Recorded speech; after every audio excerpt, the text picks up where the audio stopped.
Here is a question that should keep you up at night. Why are the world's most powerful central banks suddenly buying gold like there's no tomorrow? I'm not talking about a slight increase. I'm talking about the biggest gold buying spree in over 50 years. In 2022 alone, central banks purchased over 1,000 metric tons of gold.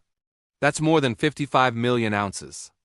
To put that in perspective, that's enough gold to fill an Olympic swimming pool about halfway. And 2023? Even bigger. 20-20-4? The buying hasn't stopped. For decades, central banks were selling gold, not buying it.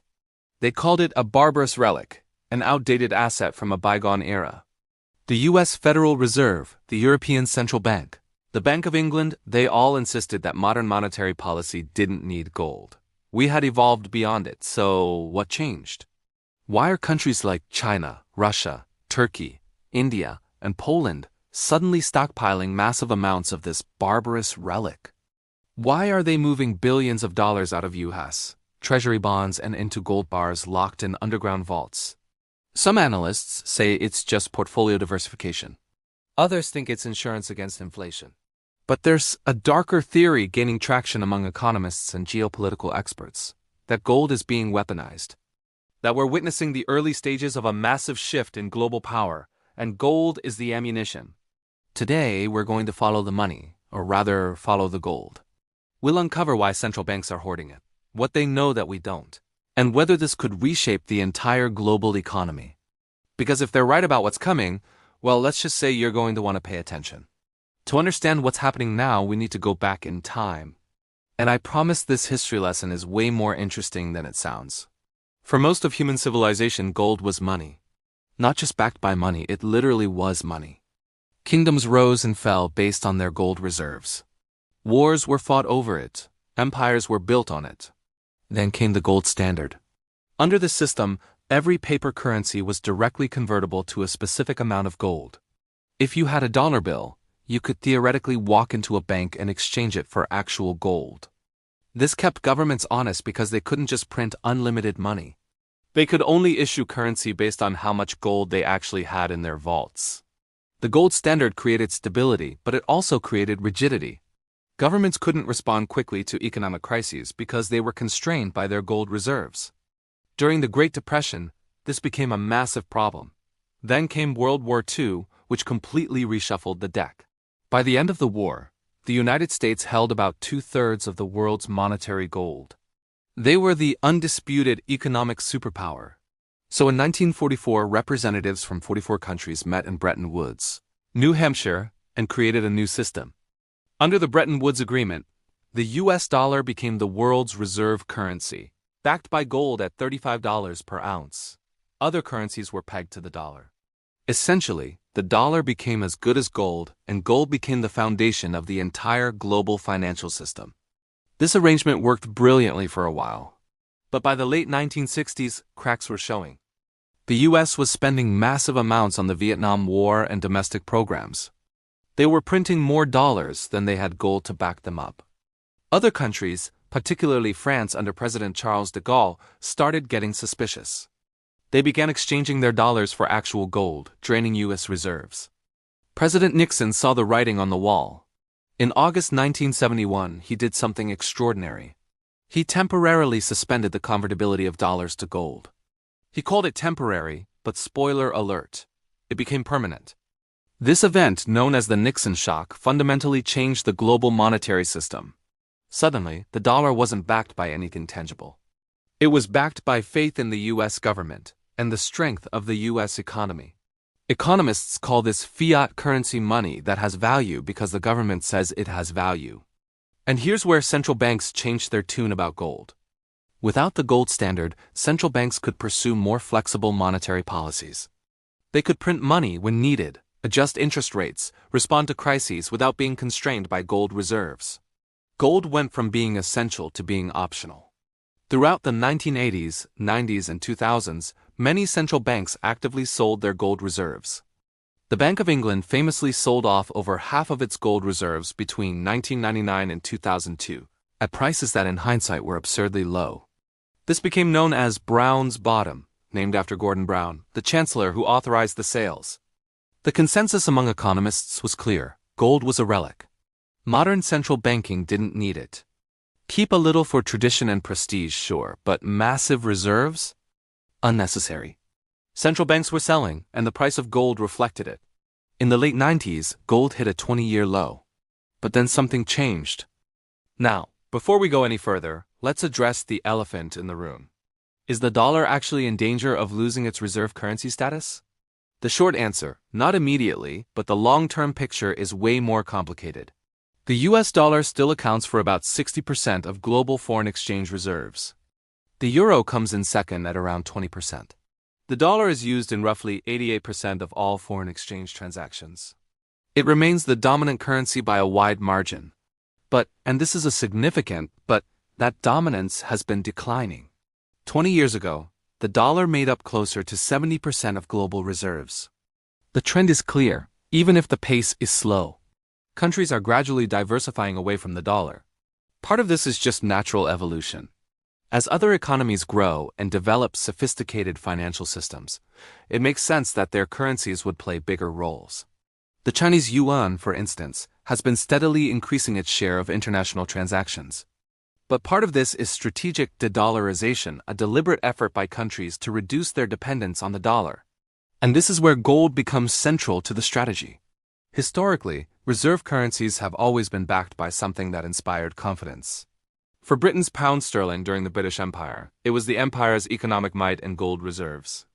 For the dollar after Bretton Woods, it was explicitly backed by gold, then later by the sheer size and strength of the US economy.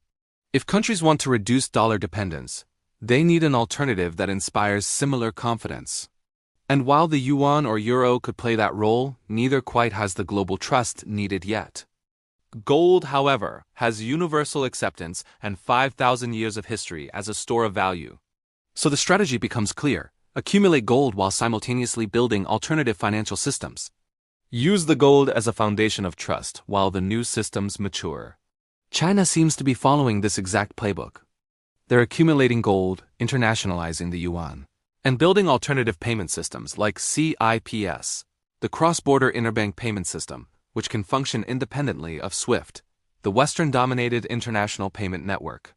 Russia, after being cut off from SWIFT following the Ukraine invasion, accelerated work on their own alternative systems.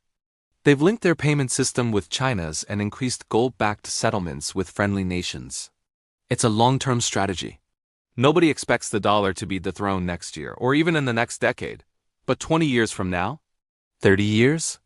The global financial landscape could look very different.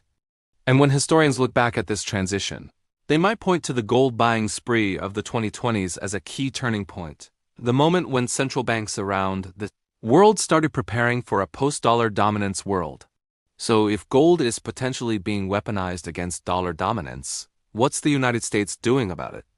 This is where things get really interesting because the US response has been surprisingly muted. The United States still holds the world's largest gold reserves by far. Fort Knox, the New York Federal Reserve vaults, and other secure locations hold approximately 8,100 tons of gold.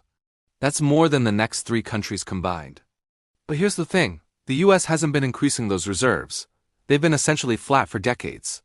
While other countries are buying, the US is standing pat. Why? Well, there are a few theories. First, the US doesn't need to buy gold to support the dollar. The dollar's value comes from the size of the US economy, the depth of US financial markets, the rule of law, and yes, military power. Gold holdings, while symbolically important, don't fundamentally change that equation. Second, publicly buying large amounts of gold would send a signal that the US is worried about dollar dominance. It would be an admission that challenges exist. The US prefers to project confidence in the dollar system. Third, and this is more cynical, some argue the US actually benefits from other countries buying gold instead of developing more sophisticated financial systems. A country that puts all its savings into gold isn't developing rival financial infrastructure or rival currencies. Gold is safe, but it's also passive. It doesn't pay interest, it doesn't create financial networks, it just sits there. But not everyone in the US government is so calm about this trend. Some economists and policymakers are sounding alarm bells. They point out that the weaponization of the dollar using sanctions and financial exclusion as foreign policy tools is precisely what's driving other countries to seek alternatives. Every time the US freezes another country's assets or cuts them off from the financial system, it reminds every other country that the same could happen to them. It creates a powerful incentive to find an escape route. There's a fascinating tension in US policy. On one hand, the ability to sanction adversaries is incredibly valuable. It's a tool of statecraft that allows the US to punish bad behavior without military intervention. On the other hand, overusing this tool could undermine the very dollar dominance that makes it so effective. It's a classic case of short-term gain potentially leading to long-term loss. Some policy experts advocate for more restrained use of financial sanctions. Others argue the US should be more actively working to maintain dollar dominance through positive incentives, making dollar-based systems more attractive, rather than making alternatives more necessary. But here is the really tricky part. Even if the US wanted to prevent other countries from accumulating gold, how would they do it? You can't sanction someone for buying gold. It's not illegal or even unusual. Central banks have always held gold.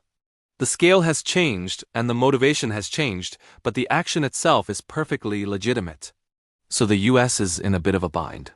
They can see the strategy unfolding, but they don't have obvious countermeasures that wouldn't just make things worse. Alright, so we've covered the what, the why, and the who. Now let's talk about the big question: what happens next?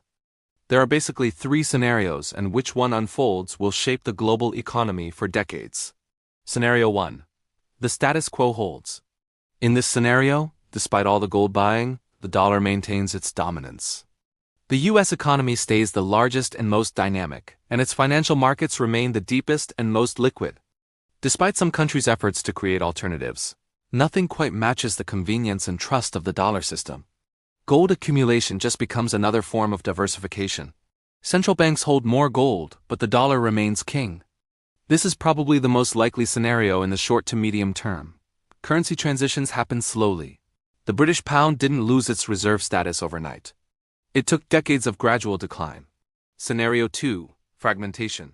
Here, we don't get a clean transition from one reserve currency to another. Instead, the world fractures into competing monetary blocks. One bloc, centered around the US and its allies, keeps using the dollar. Another, perhaps led by China and Russia, uses alternative currencies partially backed by gold. International trade gets more complicated. Exchange rates become more volatile. The era of seamless global finance gives way to something more fragmented and regional. Some economists see this as inevitable given growing geopolitical tensions. Scenario 3. A new gold standard. This is the most radical scenario, and most economists consider it unlikely but not impossible. In this scenario, a major economic crisis or loss of confidence in fiat currencies leads to a new monetary system with gold at its center. The countries that have been accumulating gold would suddenly find themselves with enormous leverage in designing such a system. Those without it would be at a disadvantage. Now, some cryptocurrency advocates argue that Bitcoin could play a similar role, but central banks aren't buying Bitcoin. They're buying gold. That tells you what traditional financial powers see as the more reliable store of value. So which scenario will actually happen? Honestly, probably some combination of all three.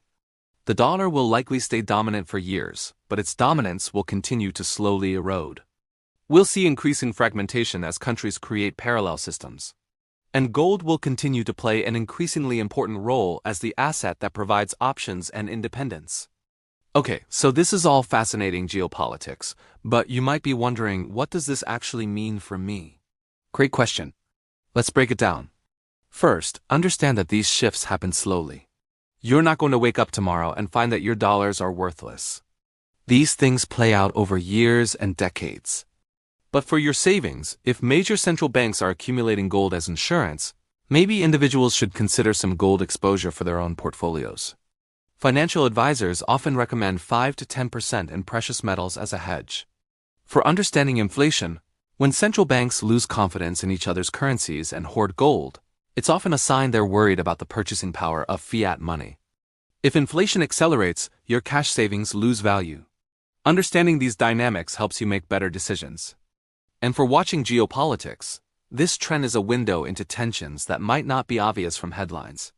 When you see reports of China or Russia buying huge amounts of gold, it's a signal of their long-term strategic thinking. If you pay attention, you can better anticipate major geopolitical shifts.